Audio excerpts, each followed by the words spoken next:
What's up everyone, Darcblade here with another patch video for The Last of Us. This is for patch 1.07.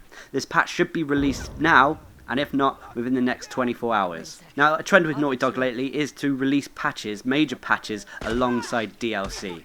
And this patch coincides with the DLC, the Grounded bundle. So there's been a lot of changes, a lot of new content added, and a lot of fixes. So I'm going to talk about what they have changed. Firstly, with this patch, in the single player, they have added the Grounded difficulty. The Grounded difficulty is above even the Survivor difficulty. I haven't tried it myself yet, but from the sounds of it, it's going to be quite difficult.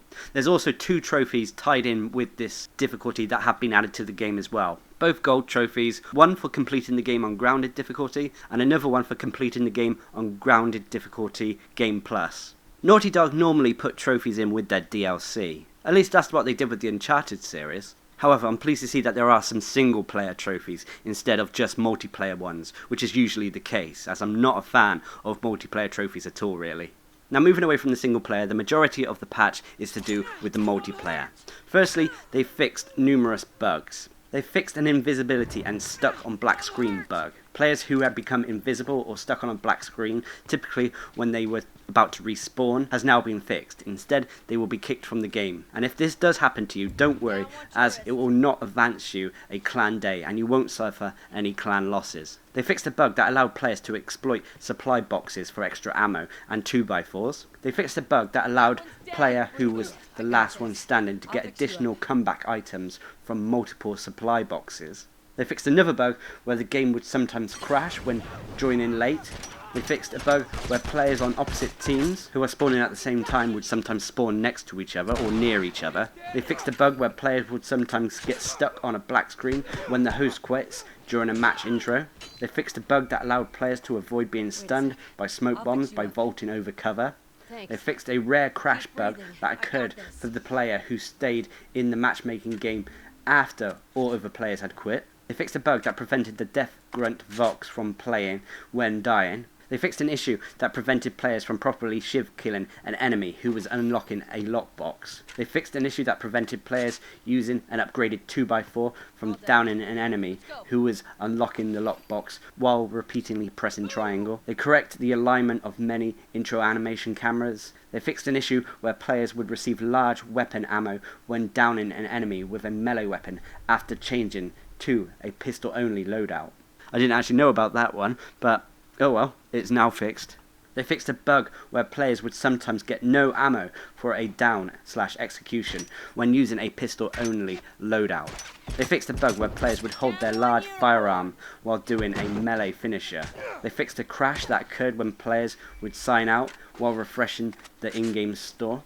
They fixed another issue where the game-winning Vox would not play when a game of survivors was won with a shiv kill. They fixed the issue where a player's modded 2x4 attack animation would be cancelled if a player vaulted over an object. They fixed a bug where the shiv cone wasn't aligned properly in certain cases, which made it easier to get a shiv kill from one side than the other. And finally, they fixed an issue with the military sniper that has a reduced aim assist. Whew. That was a lot of bug fixes there, but I'm glad they've done them, and hopefully this should mean that the multiplayer matches are slightly smoother. Now moving on to featured additions and changes, basically buffs and nerfs to the in-game weapons and mechanics. Firstly, with the melee system. The machete now interrupts melee like a gunshot would. This, combined with the free hit swing change, allows it to interrupt an upgraded 2x4 in a fight where both players swing at the same time. This is a good change, as the machete should be the best melee weapon in the game.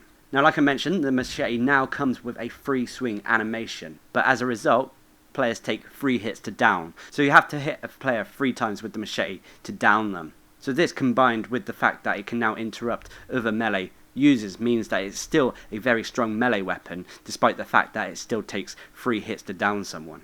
Upgrading any melee weapon now requires 3 items to upgrade. This is a bit of a bugger. It now takes a blade, bindings, a 2x4, and on top of that, it now requires a rag to make the upgraded 2x4. Moving on to talk about the weapons, well, mainly the guns. The burst rifle now destroys armor in 2 bullets. This is quite good, as when it got to the part of the match where players would have armor, the burst rifle did feel quite underpowered. The first upgrade of the 9mm pistol and the shorty now cost 250 parts. The upgrades for the hunting rifle and burst rifle now cost 300 parts for the first level and 600 for the second level. So as you can see, the parts for upgrading various weapons has been edited. The hunting rifle scoping time is slightly faster at the base level. The upgraded levels have not changed though. The hunting rifle and military sniper headshot damage has increased.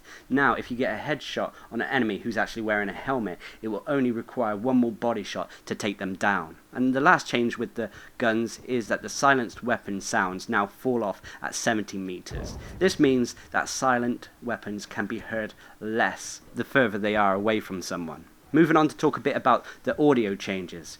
Players who are wearing certain masks and helmets will now have a muffled filter added to their dialogue. This is actually quite nice to hear, and it adds a little bit of immersion to the multiplayer.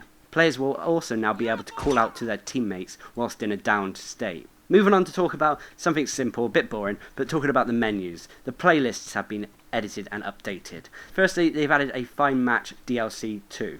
This is basically for the Reclaimed Territories map pack, which should be available now. Although if you're in the UK and the rest of the EU, I don't think it's available at the moment. At least I couldn't see it on the store or on the game at all. So I assume it will be available when the store is updated this Thursday.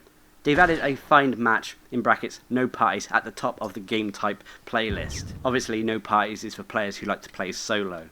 I must confess, this is what I'm playing lately, as a lot of my friends have stopped playing the multiplayer, and going into the DLC options and that, you normally do come across good teams, and if you're playing by your own, or playing with a group of pickup players, then you're going to have a bad time. This is a shame, but that seems to be the way it goes on multiplayer games these days. If you're not playing with a group of friends, you're going to struggle. Next, they've renamed Find Match to Find Match and in brackets Parties Allowed. They've removed an upcoming map image that would appear above the loadout section during loading to make room for additional loadouts. When the user clicks on a DLC item, they are now taken directly to the item to download instead of the store listings. Moving on to talk a bit about the survival skills. Only one real change or edit with this, and that is the Sharp Ears survival skill has now a 3rd level and has had all its levels significantly buffed. Moving on to talk about the changes that came with the various maps. Downtown has had its render settings altered to make players appear brighter on the level, and to make the overall lighting on the level a little bit brighter. Next, the depth of field on the high score level has been tweaked to match the other multiplayer maps. Some of the supply boxes have also been edited slightly. Supply boxes now only spawn comeback weapons, purchase weapons, machetes, so on and so forth, when a player is the last one standing. In situations where a player would have received a comeback weapon, that player will now instead receive a 2x4, if they don't already have one. This is quite a nice change, although I still believe that some of the comeback weapons were needed in very uneven matched games. They've increased the threshold for comeback parts to spawn, so that they won't spawn when a team is losing by a small margin. See, this is what I'm on about. If it's a small margin, then there's no need for comeback weapons or comeback parts. But if there's a large margin, a big gap in the scores, then comeback weapons and parts are needed. Now, as this patch is coinciding with new DLC, they have added new maps to the game. 4 new maps. Of course, you need to have purchased the DLC in order to play these, but they have added the Watchtower, the Capital, Coal Mine and Wharf to the game. Again, like I mentioned in my DLC video as well, they have added new weapons to the game as well.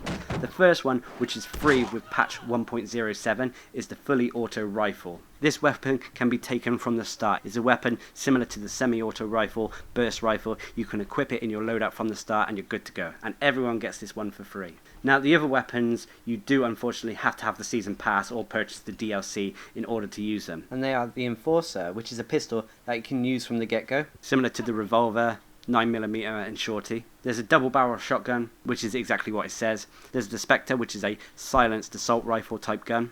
And then there's the launcher, which is like a makeshift grenade launcher.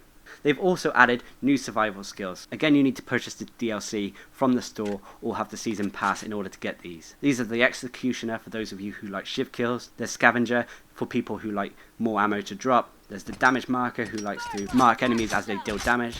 There's awareness, who likes to see where enemy name tags are. There's fortitude for players who like to do a bit of maybe tanking, for lack of a better word, because they have extra health when downed and get benefits from using health kits. There's gunslinger for those of you who like to use pistols. Bomb expert for those of you who like smoke bombs, as well as the nail bombs. And then there's agility for those of you who like to move silently and fast. They've changed various things with the loadouts as well. They've added 2 new custom loadouts for every player, so we'll all get 6 total custom loadout slots. They've also added new preset loadouts. Now firstly, the 4 new ones that have been added will take advantage of the DLC weapons and survival skills, and these can be used by anyone. So if you haven't actually got the DLC, you can still use the DLC weapons if you use one of the new preset loadouts. These loadouts are the Onslaught, Infiltrator, Rainmaker and Striker. So if you want to try the weapons out before buying them, I suggest trying out these loadouts. They've slightly edited the old loadouts as well. These have been now enhanced to use all 13 loadout points. They've slightly changed some of the gestures as well to make them more animated. This is a nice little touch, but wasn't necessarily needed in my opinion. They've also added new missions. When you're playing the 12 weeks, every now and again you'll get a mission, but they've added new ones now. Basically they've added downs for all the new weapons and purchasable weapons. So they're basically like downs with the Enforcer, downs with the El Diablo, so on and so forth. Now like I mentioned at the very start, they have added new trophies to the game. I mentioned the single player trophies, but they've added a lot of multiplayer trophies. Unfortunately, none of these are kind of quite special or unique. The trophies seem to involve you completing certain game types on certain DLC maps. There are slightly tricky ones. For example, there's 8 trophies that require you to complete a match on one of the 8 DLC levels without dying, but getting at least 3 downs or executions. So overall, as you can see, this is quite a big, hefty patch to go alongside the new Grounded Bundle DLC. I'm quite pleased to see Naughty Dog still supporting this game, although I fear that the multiplayer community is dying a little bit. I know the community will grow a little bit once the remastered Last of Us comes out for the PlayStation 4, but by then the PlayStation 3 multiplayer will be a shadow of its former self, which is a shame. As always, I'll leave a link down in the description below where you can check out all the patch notes from Naughty Dog. Anyway, I've been Darcblade, bringing you news about patch 1.07 for The Last of Us. Hope you enjoyed the video, thanks for watching, subscribe and like for more.